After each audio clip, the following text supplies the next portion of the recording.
So, why TPRS? TPRS combines grammar, vocabulary, literature, all in the context of a story. It is definitely that simple, but let's dive into that and see what that means.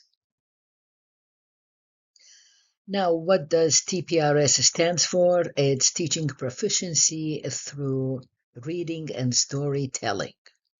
It's a method used in the United States to teach foreign languages.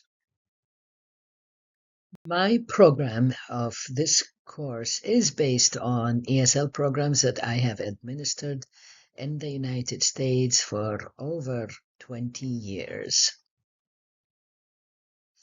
Like I mentioned before in my previous PowerPoint presentation, the program duration is 6 weeks. 6 consecutive weeks, and you are to meet with your students for 3 consecutive days each week for a period of 45 to 60 minutes each time. And this is crucial to the success of the program. Planning, planning, planning, and I can't emphasize that more. It is an intensive program, so it's always highly recommended that you plan ahead. I know you do, and sometimes you have your days where you don't feel like doing anything, but to start with, you really need to plan your lessons, specifically the language structures you are teaching, as well as your circling questions until that becomes a second nature to you. I know it took me a while to learn it, but I also know in order for me to teach it, I have to say the same thing. I have to go through that process and make sure that I guide you through it. So planning is crucial. Okay, so the 6 suggested topics are based on my experience. Feel free to change the order. However, self-introduction must be your first lesson. So, teachers, I understand you might get very excited because I know I was when I attended TPRS the first time.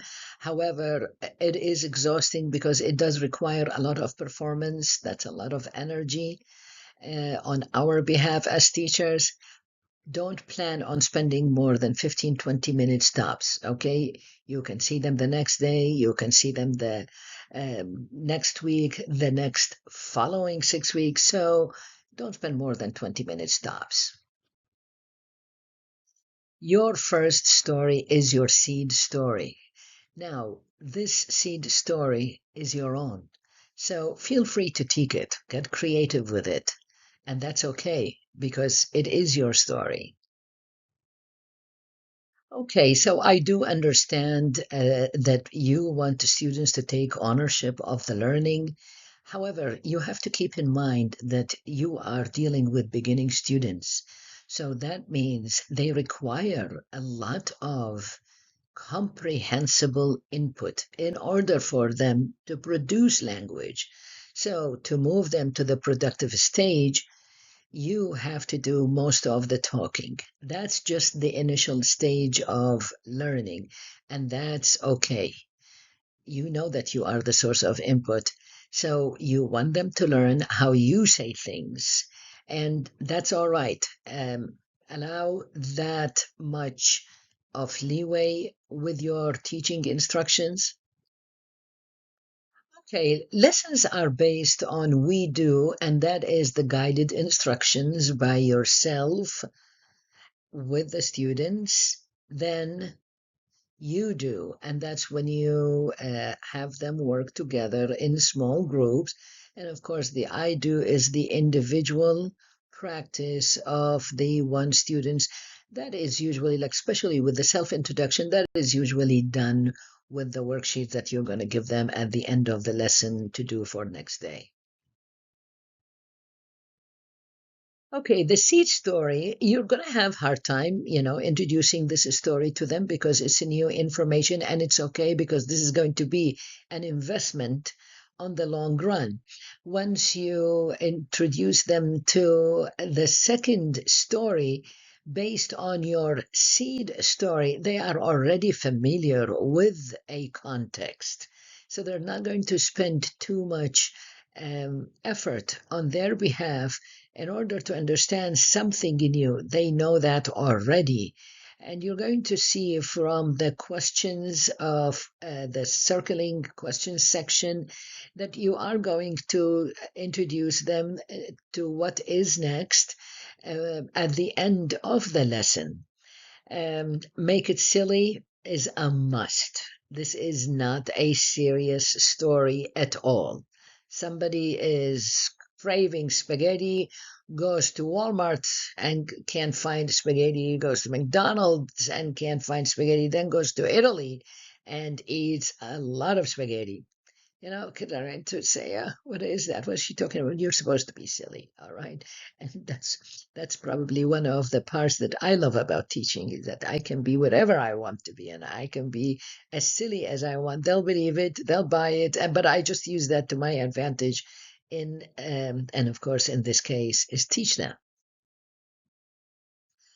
Okay, three things to keep in mind, apart from what we have covered so far, that TPRS lessons are performance. You are on stage, so you need to be animated, you need to move around, and you have to be knowledgeable. And of course, you are acquiring this knowledge right now. Another thing to keep in mind, exit tickets, meaning you want to ask students three things they learned today at the end of each lesson. You can also revise the lesson before you ask them for the exit ticket. Just make sure that at closing, you incorporate both revision, go over what you've learned today, and ask them individually before you transition to the next part of the lesson, or even if you want to wait until before they leave class to tell you three things that they learned today. If you find that three things is too much for your students, make it two, make it even one.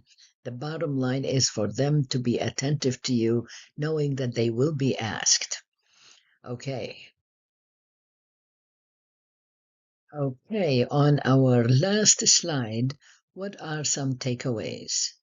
This program is to be administered for 6 weeks, 6 consecutive weeks, and you are meeting 3 consecutive days each week. And you have to plan, you have to get creative. Don't spend more than 15 to 20 minutes on your TPRS lesson or your circling questions. Make sure that you have a seed story in mind because that's looking ahead or down the line. Practice language is never learned like that. You have to recycle the learning.